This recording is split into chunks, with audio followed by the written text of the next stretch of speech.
Pero bueno, hermanos, estamos aquí, gracias a Dios, por la oportunidad de continuar con el tema que estábamos hablando la vez pasada. Lo que estábamos hablando justo era del pecado y a veces una concepción muy distinta a la que tenemos del mundo. Para resumir lo que nosotros hablábamos, estábamos hablando sobre la raíz de cómo surgió en el pecado, cómo es que nosotros como humanos y personas vemos el pecado manifestado en nosotros. Entonces, es muy importante ver que pecado como tal no es un concepto religioso en sí mismo.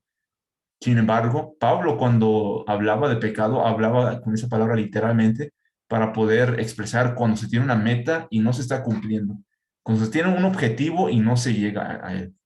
En el tiro al arco, cuando usted quiere darle pues al blanco, ese tiro al blanco creo, ¿no? Sí, justo a la diana, al centro, y falla. Entonces todo eso son las palabras que habla Pablo. Tenemos un objetivo, tenemos dónde llegar, tenemos un centro de donde poder nosotros, donde nosotros tenemos familiarizarnos y acercarnos. Está la referencia ahí, pero cuando nosotros fallamos a esa referencia que conocemos, estamos pecando. Y en hebreo, la palabra muy establecida del hebreo es distinta a la que Pablo habla. Aquí literalmente habla cuando hay una relación entre dos personas. Es interesante porque en todo el Antiguo Testamento la palabra hebrea para pecado necesariamente implica una relación social, ya sea en sociedad como grupo, ya sea como gobernantes, ya sea como familia, ya sea como amigos, etcétera. Debe haber una situación cercana.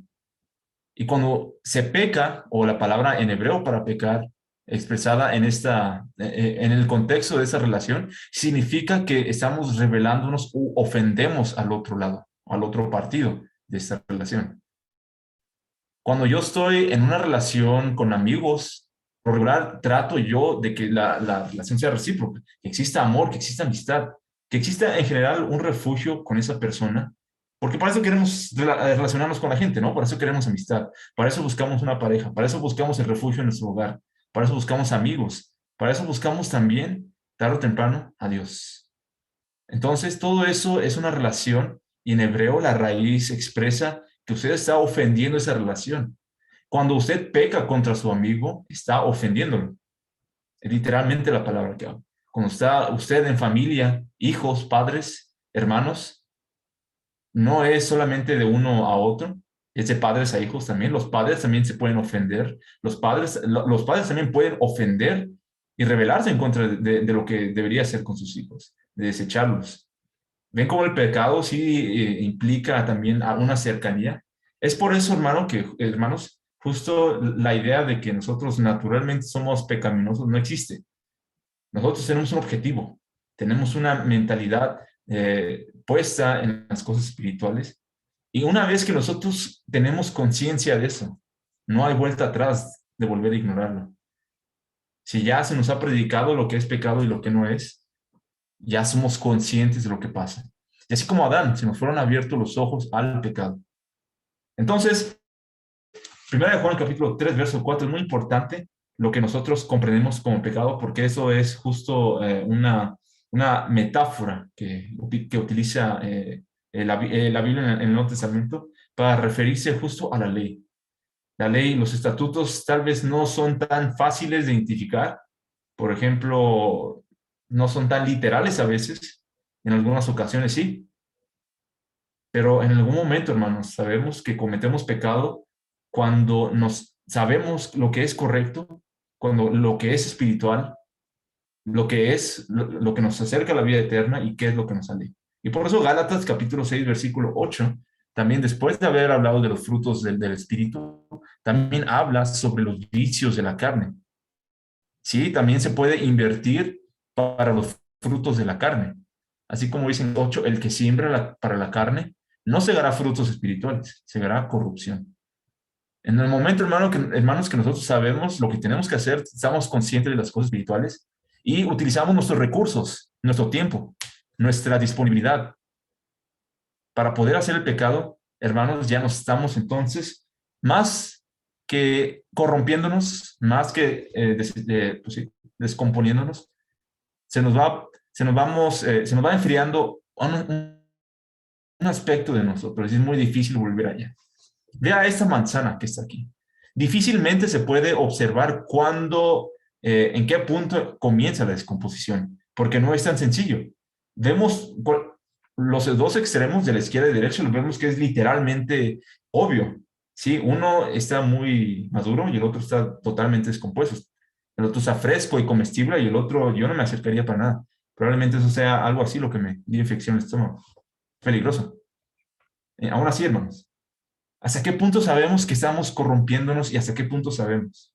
A veces es difícil, a veces es una lucha, hermanos. Sin embargo, la realidad es esta. Entre más tiempo invirtamos recursos para sembrar para la carne, cosecharemos corrupción y pecado. Pero así como dice Pablo, aquel que siembra también en las cosas espirituales segará vida eterna. Dice ahí Pablo, los Gálatas en capítulo 6. Más que eso, hermanos, más que corrupción, y ojo, aquí también hay que hacer un énfasis, hermanos, entre más tiempo dejemos pasar, difícilmente es algo que podemos dejar atrás en nuestra vida. Es una analogía también muy importante que utiliza el Nuevo Testamento porque también habla de la muerte espiritual. Porque el pecado, lejos de ser aquello que es inmoral, lejos también de ser aquello que es malo nada más, al final llega a ser muerte ante nosotros y Dios. En Efesios capítulo 2, verso 5, expresando Pablo a los de Éfeso, lo que significaba estar lejos de Dios, estar muertos en pecados. Romanos capítulo 6, verso 23, un segmento del Nuevo Testamento que hace mucho énfasis en el pecado. Hace mucho énfasis en la distinción en la distinción que nosotros podemos comprender como entre judíos o gentiles, como personas, hombres, mujeres, niños, grandes, adultos, sea lo que sea quien somos, algo nos une en común. Y eso es justo que la paga del pecado para cualquiera de esas personas es la muerte para todos. Por cuanto todos nosotros pecamos, no es exclusivamente uno solo, no es solamente privilegiados, no es solamente aquellos que están mucho tiempo también en la iglesia, no también los que acaban de llegar. Todos podemos pecar. Y el pecado el resultado de ese pecado, hermanos, es muerte. Santiago capítulo 1, verso 5. Esa es la nueva Biblia viva, creo que se llama, esa traducción. Muy, muy importante, muy interesante cómo lo traduces esa versión. Los malos deseos dan a luz el pecado. Después, cuando el pecado se desarrolla completamente, da a luz a la muerte. ¿Vemos el patrón aquí entonces, hermanos? Si nosotros invertimos nuestro tiempo en estar justo, eh, realmente enfocándonos en el pecado, o a veces ni siquiera eso, hermanos, a veces la mera ignorancia, como dice Santiago, el que sabe hacer lo bueno y no lo hace es pecado, la mera ignorancia o el mero hecho de invertir recursos o no invertir recursos donde se deberían, es un pecado. Y poco a poco estaremos así. Es una lástima ver a algunos hermanos que de repente nos arrepentimos de nuestra situación y queremos que las cosas vuelvan a la manera sencilla cuando justo no teníamos que enfrentar esas consecuencias. Hay que hacer una distinción, hermanos. También la Biblia dice que abogado tenemos con Cristo si es que nosotros llegamos a pecar. Pero ojo, no es para que nosotros pequemos deliberadamente. Y como clase y como estudio, hermanos, y como también algo que nosotros debemos analizar y escudriñar muy importantemente en la Biblia, es que las consecuencias del pecado no se van. Si usted peca hoy y esas consecuencias van a tener resultados por los próximos 5 o 10 años, adelante, Dios realmente va a perdonar ese pecado, pero esas consecuencias vivirán con usted para siempre. Eso es algo que debemos de tener en cuenta porque si nosotros estamos dispuestos a aceptar eso, estamos dispuestos a aceptar también la muerte. Tenemos esa decisión. Tenemos entonces la manera en cómo nosotros comprendemos el pecado como esta muerte. Es una decisión y está a la mano. Está ahí enfrente de nosotros muchas veces. Proverbios capítulo 8, verso 36. Hablábamos de ignorancia porque a veces el mero pecado también es mera ignorancia. A veces ni siquiera sabemos qué es lo que estamos fallando o no nos ponemos a pensar en eso. Es muy distinto, hermanos, cuando yo intencionalmente voy a dañar a mi hermano, no sé, mi hermano Gustavo, le pongo el pie e intencionalmente le golpeo, pero a veces pecamos a veces sin darnos cuenta. Cuando lo veo mal y no me acerco a él. cuando está enfermo y no le llamo, cuando yo sé que un chisme inofensivo puede destruir relaciones de las personas. A veces no nos damos cuenta, hermanos. Y el pecado destruye. Y el pecado, al final de cuentas, es muerte. No estoy diciendo que eso ocurra, no estoy sacando ejemplos, pero sí, hermanos, hay que tener en cuenta de lo que puede ocurrir. Al final de cuentas, hermanos, lo que dice Proverbios capítulo 8, verso 36, dice, más el que peca contra mí, defrauda, decepciona a su propia alma. Pero todos los que me todos los que me aborrecen, aman la muerte. Ahí está las consecuencias, hermanos. Ahí está el pecado a la mano también tomar. Dios nos va a perdonar, sí, el arrepentimiento existe, también nos podemos arrepentir de eso, pero ojo, las consecuencias de nuestro pecado pueden perdurar para siempre, pueden dañarnos a nosotros, pueden dañar a nuestros seres queridos. ¿Está dispuesto usted intencionalmente, siendo consciente, sabiendo que podría destruir a alguien más, tomar esta decisión? Más aún, hermanos, sabiendo que esta decisión tiene como consecuencia última la muerte. Por eso es que Pablo habla sobre el pecado como una decisión que todo nos es permitido, sin embargo no todo nos conviene ni nada edifica. Romanos también hablando justo del pecado, de que si queremos nosotros pecar porque la gracia abunda, pues tampoco de ninguna manera. Por el contrario, hermanos, tenemos un motivo más para esforzarnos. Pero dejando a un lado atrás los temas extensos, hermanos, el estudio del pecado es extenso por sí mismo. La clase pasada creo que traté de abarcar algo que es profundo y que tal vez no sea tan relevante, pero justo es importante comprender el pecado con nosotros como humanos. La gracia también es un tema muy extenso, demasiado, hay mucho que abarcar de eso, muchas personas que hacen un exégesis y hacen estudios de libros y sacan comentarios, es denso, es muy extenso y profundo por sí mismo. Sin embargo, hermanos, el tema al cual nos queremos enfocar hoy atrás es la respuesta a esa pregunta. ¿Cómo dejar atrás el pecado? ¿Cómo, sabiendo que nosotros en algún momento, tal vez iniciamos como esta manzana que está acá, conocimos tarde o temprano que estamos haciendo mal y chance no nos ha destruido en nosotros todavía, pero vamos por mal camino. Pero lejos de mejorar, hermanos, vamos empeorando. ¿Cómo dejamos atrás el pecado? La Biblia expresa también las herramientas para eso. No es algo que nosotros debemos comprender como un efecto mágico que de la noche a la mañana surge. Tampoco no es un hechizo que de repente hacemos oración y se disuelven los pecados así de la nada y se esfuman en el aire. No. Las herramientas que proporciona la Biblia es justo eso. Hay que nosotros tener, uno, lo que Adán recibió, el discernimiento, abrir nuestros ojos con la ciencia también de lo bueno y lo malo, el discernimiento entre lo inmoral y lo espiritual. Hay que también nosotros comprender nuestra propia naturaleza. Pablo hablaba de eso. Pablo decía, miserable de mí, ¿quién me librará de ese cuerpo de muerte? Pero más aún, hago o trato o me esfuerzo por cumplir la voluntad de Dios.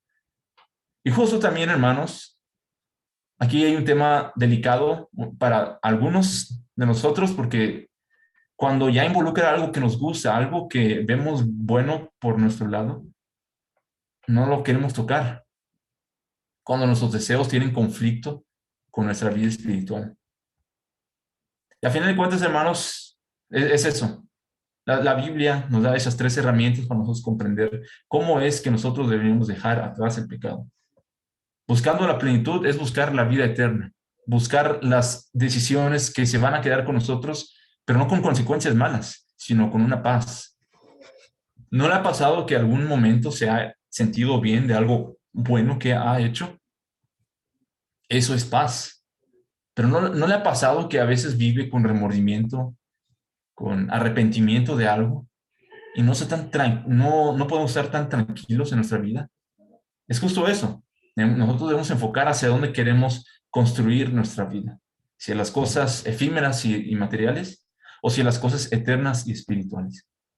Y por lo tanto, hermanos, hablando justo sobre el descontrol de nuestros vicios. Y hablamos vicios, no hablamos de hábitos ni cosas malas. Hablamos de tendencias destructivas. Hablamos de mentira.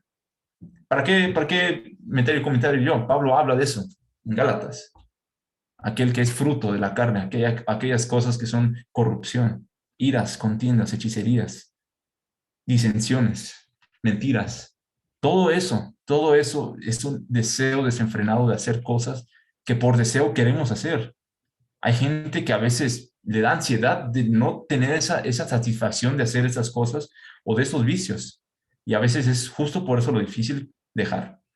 Pero entonces, por eso, hermanos, cuando introducimos este tema, había otro concepto allá. Y antes de pasar a él, debemos nosotros considerar qué es lo que nosotros necesitamos.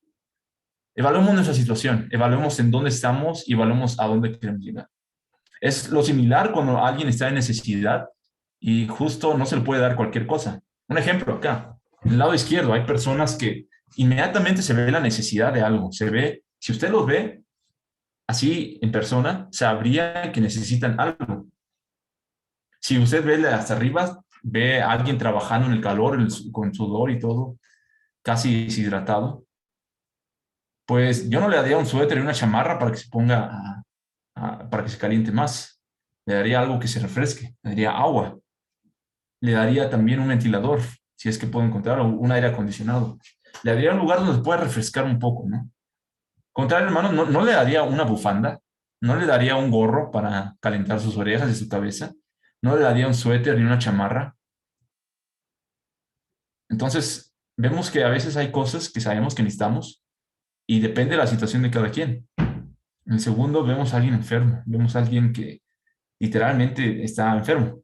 No espiritual, ya es una enfermedad física, gripa, fiebre, se siente feo, justo si ahorita se siente feo estar con fiebre.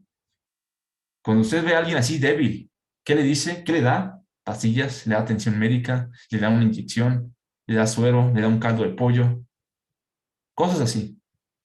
Y si usted también ve a este niño allá afuera en una banca, ahorita que hoy hace frío acá en la Ciudad de México, definitivamente no le daría algo, un agua fría, un agua helada, un helado. No le daría tampoco algo con que refrescarse más de lo que ya posiblemente esté. Posiblemente se le dé hipotermia. Le daría un abrigo, le daría una chamarra, un abrazo, tal vez algo, un lugar donde calentarse y un líquido caliente para poderse, no sé, quitar ese frío. De igual manera, hermanos, la palabra que nosotros habíamos hablado anteriormente cuando vimos el tema como introducción, vimos el otro concepto, es justo la disciplina. La disciplina es una herramienta que se adecua a cada una de esas circunstancias y no todos tenemos la misma circunstancia. Porque a veces la disciplina justo creemos que es rígido, es estricto, duele, sí duele, definitivamente a veces duele, no solamente, no hablo físicamente, tal vez, duele también dejar atrás cosas, el esfuerzo, pero a veces creemos como disciplina como algo, hermanos, que si no sufres, no te está llevando a algo bueno. ¿Qué dicen cuando va uno al gimnasio, no? Si no hay dolor, no hay beneficio. Si no hay dolor en el abdomen, pues no vamos a tener esos cuadros, ¿no? Sí, justo ese abdomen marcado que buscamos. Tiene que doler, ¿no? A veces es la idea. Pero hermanos, comprendamos también una cosa, lo que hablábamos anteriormente. ¿Cuál es el objetivo entonces? El objetivo no es aguantar dolor nada más porque sí. El objetivo tampoco es educar a gente a diestra y siniestra y ser mejor disciplinador en la iglesia. Porque justo a veces cuando pensamos en disciplina vemos en estructuras rígidas, en algo como que se debe sufrir, como cuando un padre golpea con el cable a su hijo, que pues justo, pues ni modo, a algunas ocasiones sucede. Y otras ocasiones, hermanos, disciplina como cuando uno no sé, uno está en el ejército, por ejemplo. La disciplina rígida es difícil. Pero hermanos, la disciplina también es algo mucho más trascendental que eso. Es buscar y construir un régimen, un conjunto de principios, un sistema para mejorar nuestros hábitos. Llevando esto, hermanos, entonces justo a nosotros, a nuestra vida espiritual, construir la disciplina es acercarnos o alejarnos más bien de la vida, de la muerte y acercarnos a la vida eterna. No se disciplina, hermanos, nada más para sufrir solo porque sí, No se disciplina nada más porque tengo cinturón o tengo el púlpito, voy a aprovechar para soltar ahí a piedrazos a ver quién le cae. No se trata para nada de eso, se trata de tener un objetivo. ¿Cuál es el objetivo que nosotros tenemos? Ni mucho menos, hermanos, no se trata de imponer doctrina. Esto es, o tengámoslo en mente mucho, en cualquier relación, sea nosotros como hijos o padres, sea nosotros como amigos que estamos introduciendo también el evangelio a las personas, o seamos también como personas que estamos tratando de evangelizar a cualquier otra persona, sea amigo o no. La disciplina no se impone, la disciplina tiene un objetivo. Y es por eso, hermanos, que nosotros comprendemos que justo la disciplina es poner en práctica este conjunto de principios. ¿Dónde habla la disciplina en la Biblia? Pues si nosotros vamos justo al concepto que utiliza Pablo otra vez en muchas de esas cartas y el escritor de los Hebreos, habla de varias cosas, hermanos. No habla de cinturones, curiosamente no habla de nada de cinturones, no habla de una serie de abdominales como disciplina, no habla tampoco de chanclazos, aunque claro, no estamos diciendo que no se puedan dar, la Biblia es clara con eso. Instruyen al niño, se da formación, se acerca también justo a los mandamientos. Sin embargo, hermanos, como vimos acá, las necesidades son distintas para cada quien. Por ejemplo, a un hermano recién bautizado no le voy a dar un chanclazo para que aprenda, ni le voy a dar ahí con la Biblia para que, si no, como dijo un predicador alguna vez, que si no la lee ni la entiende, mínimo que la sienta. Tampoco. Cada uno tiene necesidades distintas. Su hijo tiene necesidades distintas y una disciplina distinta. El amigo que usted está evangelizando tiene necesidades distintas y requeriría una disciplina distinta. Aquel hermano que lleva trabajando mucho tiempo y tal vez ha fallado muchas ocasiones, tiene necesidades distintas y tiene una disciplina distinta. No se le va a repartir la misma disciplina para todos. Pero ¿qué sí buscamos, hermanos? Primero, buscamos, antes de buscar, de definir qué es lo que buscamos propiamente, definamos primero esto, hermanos. ¿Qué es lo que habla la Biblia cuando dice disciplina? En Hechos capítulo 7, verso 22, cuando habla que Moisés fue enseñado en sabiduría, está utilizando la misma palabra de disciplina. En otras palabras, están hablando de la formación y la instrucción que uno se tiene cuando uno es inmaduro. Esa es disciplina. No solamente aplica a los niños. Moisés no fue un niño. Sin embargo, cuando era maduro en la sabiduría en la cual era necesario enfrentar los obstáculos que él tenía, se le fue instruido. Él fue disciplinado. Es la misma palabra. Usted búsquelo. Si usted agarra una Biblia interlineal y busca las palabras donde habla de disciplina, aparece este concepto de paidueo. Soy malo con el griego, no me juzguen, pero justo. En esos mismos conceptos, cuando aparece esta palabra en griego, también aparece en Tito, capítulo 2, verso 2. Cuando se dice, enséñeles también a renunciar la impiedad. Está hablando de disciplina. En Efesios capítulo 4, verso 6, cuando habla también sobre la crianza, sobre también invertir tiempo, hermanos, en educación, habla también de disciplina. Y también, hermanos, lo más obvio, en Hebreos capítulo 12, aquel versículo que a veces nos saca muchas veces cuando la disciplina no es grata, pero da frutos agradables, habla otra vez de disciplina, pero no en un concepto, hermano, de instruir, no solamente enseñar y crear, habla de corregir. Y continúa el escritor a los Hebreos diciendo, y si nosotros veneramos a nuestros padres que nos disciplinaban, ¿cuánto más nos deberíamos honrar y venerar a Dios que nos disciplina como sus hijos? En otras palabras, hermanos, todo esto se me asemeja a la etapa de crecimiento de un niño, cuando poco a poco va observando, cuando poco a poco tiene madurez en las cosas, poco a poco va siendo consciente de lo duro y la realidad de la vida, pero no está solo, ni tampoco se le disciplina nada más porque sí. Los padres se acercan, instruyen, enseñan, crían, pero sobre todo, hermanos, también corrigen. La disciplina es igual también en nosotros como hijos de Dios. Yo no soy hijo de, por decirlo así, de nuestro hermano Paco, pero puedo recibir disciplina de esa misma manera. Si yo soy inconsciente de las cosas que ignoro, si no estoy al 100% seguro y fallo, nosotros como hermanos, dice Hebreos, que justo aquel al que se ama también se disciplina. Pero no, hermanos, otra vez, cuando hablamos de disciplina, no estamos hablando de golpear, no estamos hablando de regañar, no estamos hablando mucho menos de exponer a gente. porque también ha sucedido. Y el púlpito no es un lugar para llamar la atención en ese sentido. Sin embargo, hermanos, cuando a mí se me disciplina, digamos, yo he fallado y el hermano Paco me disciplina, está hablando la Biblia de disciplinar en instruir, está hablando la Biblia de disciplina en enseñar, en criar si necesario, en invertir tiempo para ayudar a aquellas personas inmaduras. Y por lo tanto, hermanos, también si ya se ha enseñado, también a veces es necesario corregir. A veces es necesario, sí, justo hacer a las personas que caigan en razón, que se sienten un rato, que piensen con la cabeza fría, que se detengan un momento. Y si es necesario, hermanos, también incluso hasta también a veces apartarnos. La corrección es difícil, es dura, se siente feo. Y como lo dijimos, hermanos, el pecado está ahí también a la mano y podemos nosotros pecar deliberadamente, pero las consecuencias no van a desaparecer. Y la muerte y la separación de Dios mucho menos se van a quitar. ¿Por qué entonces nos disciplinamos? Porque no queremos que nadie caiga en esta situación. No queremos que nadie esté separado. No queremos que nadie esté frío. No queremos que nadie esté también justo en una muerte espiritual, donde un hermano que veíamos por mucho tiempo aquí trabajando, predicando, ya se apartó y vive en los pecados que justo él tenía anteriormente. Esa es la disciplina, hermanos. Es amor. Le recomiendo mucho que indague más en Hebreos y es más extenso justo lo que habla de Hebreos de disciplina.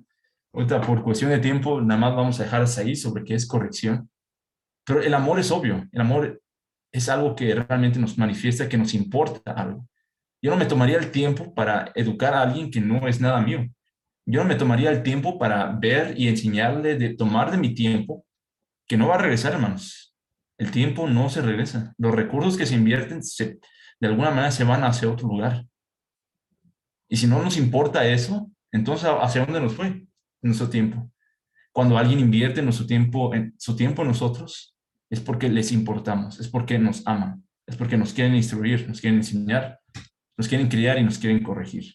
Y así como esa niña, hermanos, esos pasos, esa secuencia de crecimiento, no se da inmediatamente el siguiente día. Si usted alcanza a ver o si usted lo ha hecho, tal vez ahí en sus casas, cuando usted ha sido niño o con sus hijos o con alguien pequeño que conozca, puede usted a través de los años grabarlos y se da cuenta que crece lento. La disciplina a veces también es lenta. La disciplina no es inmediata y por eso, hermanos, debemos comprender cuál es la necesidad de nosotros que tenemos. Todos los niños no crecen igual. La gente que busca alejarse del pecado tampoco se disciplina igual. Y ya por último, hermanos, ¿qué dicen otros versículos acerca de la disciplina? Justo 1 Pedro capítulo 2, verso 24. Debemos nosotros ser conscientes que la disciplina es para que nosotros muramos al pecado y vivamos en justicia. Así como Gálatas también habla sobre aquellas personas que han sido crucificados, nuestra disciplina es para que nosotros dejemos atrás nuestra vieja esencia, la persona mala que éramos, la persona inmoral, la persona que se equivocaba. Y tal vez, hermanos, una vez muertos al pecado, nos equivocamos y está bien, pero vivimos en justicia y vivimos sabiendo, hermanos, como dice también Juan, el Bautista, mostramos frutos de arrepentimiento. Un fruto de arrepentimiento no es algo que al día siguiente se echa a perder. Si una persona, por eso le decía, hermanos, el pecado no es un hechizo que se conjura con una oración y se desaparece y se fuma ya, no. El pecado se queda ahí, nos aleja, nos provoca una muerte y separación y algo tan frío en nosotros que nos aleja de Dios. Poco a poco nos vamos haciendo insensibles. Pero, hermanos, si nosotros nos damos cuenta que estamos mal y volvemos a aquello, nos alejamos de la muerte, nos alejamos de aquello que nos provocaba ser fríos, lo que nos provocaba ser insensibles de corazón. Ahí es, hermanos, cuando nos damos cuenta que nos hemos arrepentido. No porque hemos dicho, bueno, ya pequé, pues ya ni modo, pido perdón y ya. O ya pequé, pues ya ni modo, ya pues sé que Dios me ama y me perdona y fin. Juan decía, muestren frutos de arrepentimiento. Pedro también decía, a fin de que nosotros estemos muertos al pecado, pero sobre todo, hermanos, que manifestemos justicia en lo que hagamos. A pesar de ser imperfectos, a pesar también de que tal vez no somos los mejores, pero vivimos en justicia, vivimos luchando por esa justicia. Y Gálatas capítulo 5, verso 24. Por los que son de Cristo Jesús, Han crucificado la carne con sus pasiones y deseos. Ya lo que nosotros queremos no lo hacemos deliberadamente, hermanos. Esos vicios que nosotros teníamos, sabemos que nos va a causar placer, y sí, a veces está bien justo sentir ese placer. Esas pasiones y deseos a veces está bien. Pero hay algunas ocasiones cuando esos placeres y esas pasiones y deseos nos alejan y nos provocan otra cosa que hablamos al principio, la muerte. Cuando hablaba Santiago sobre una vez manifestado también esa pasión y ese deseo, se da a luz justo el acto, se consume, se manifiesta entonces en pecado y el pecado entonces da como resultado, ¿qué cosa? Otra vez una muerte. ¿Qué necesitamos entonces, hermanos? Sabiduría. Necesitamos ser conscientes, necesitamos doctrina, necesitamos esforzarnos siempre. No somos perfectos y no somos las mejores personas para, tal vez nosotros enseñar a veces, y a veces se nos dice eso, ¿tú qué me vas a enseñar si haces lo mismo? Y a veces duele, hermanos, por eso también procuremos cuidarnos a nosotros mismos. ¿Qué hace falta ahí? Sabiduría también para nosotros dar un buen ejemplo. Pero entonces, hermanos, disciplinar también requiere un buen ejemplo para nosotros cuando necesitamos dar ese ejemplo a los demás. Y sobre todo, hermanos, cuando alguien falla, no es por mera coincidencia. O cuando alguien lleva una racha de 5 o 10 años creciendo y ya lleva mucho tiempo dando frutos y de repente falla y falla y falla, algo le faltaba. Y es justo la sabiduría. Y es justo también que esa persona no tenía el entendimiento y el conocimiento adecuado. Por eso, el fruto se da como arrepentimiento. Perdón, al revés, el arrepentimiento se da como fruto. No es algo, hermanos, que nosotros podamos hacer deliberadamente. Si nos hace falta esa sabiduría, hermanos, para dar ese ejemplo, pidámosle a Dios, pidámosle a nuestros hermanos, a nuestras congregaciones, a nuestros ancianos, a aquellas personas que son más maduros que nosotros, porque nosotros somos como esos niños y necesitamos esa sabiduría. Y no va a venir así por arte de magia. No va a llegar así de la nada y me senté en la banqueta y ya de repente soy sabio. No, se toma tiempo. Y si nosotros podemos crecer de esa manera, hermanos, físicamente para mostrar nuestra madurez, ¿cómo nos veríamos nosotros ahora en comparación a hace 5 años, 10 años? ¿Cómo nos veremos en un futuro? Eso es la sabiduría que nos proporciona Dios. Vamos a dejarlas aquí, hermanos. Me gustaría también indagar más en ese sentido. Sin embargo, hay muchas cosas que hablar eh, del pecado como tal. Pero conozcamos la mera verdad de nosotros mismos sobre en dónde estamos. ¿Qué es lo que queremos lograr? Así como habla en griego, fallar ese objetivo, evaluemos nosotros si estamos pecando ante ese objetivo que tenemos. Y para empezar, evaluemos si nuestro objetivo está realmente en las cosas correctas. Si ese objetivo no es Dios, pues ya desde ahí está el pecado. Si el objetivo es Dios y las cosas espirituales y en la iglesia y nuestro tiempo va invertido también en crecimiento espiritual, y por más que le damos y le damos y le damos, no estamos acercándonos a ese objetivo, como dice Pablo, fallamos literalmente al blanco, estamos pecando. Pero veamos, hermanos, no nos esperemos si vemos que esa flecha se va acercando cada vez más a la diana, al centro. Si tiramos un momento y se acerca, y tiramos la siguiente y se acerca cada vez más. Así es la vida espiritual. Así nosotros algún día, hermanos, en la vida eterna, ese objetivo lo veremos cumplido, porque nunca dejamos de pedir sabiduría para poder crecer siempre. Entonces, hermanos, con esto nos quedamos con la idea de pecado, pero no solamente como algo que nosotros hacemos y se vaya, no, como las consecuencias que somos de nuestras vidas, que hacemos en nuestras vidas, que se quedan para siempre con nosotros, pero sobre todo que se quedan y manchan también nuestra relación con Dios. Busquemos también ver y evaluar nuestra situación espiritual y esta relación con disciplina. ¿Es necesario que yo reciba disciplina? ¿Es necesario que algún hermano reciba disciplina? Pues es justo la idea, hermanos. Y no es un tema sencillo, no es algo que es la necesidad general y se avienta así, pues pórtense bien y ya. No. Cada quien tenemos necesidades distintas. Cada quien necesitamos ser instruidos, necesitamos ser criados, necesitamos ser corregidos de manera distinta. ¿Es esa la enseñanza entonces en esta noche, hermanos? Vamos a dejarla hasta este momento. No sé si alguien quiera comentar, tenga una pregunta, algún comentario, algo que quieran agregar a la clase.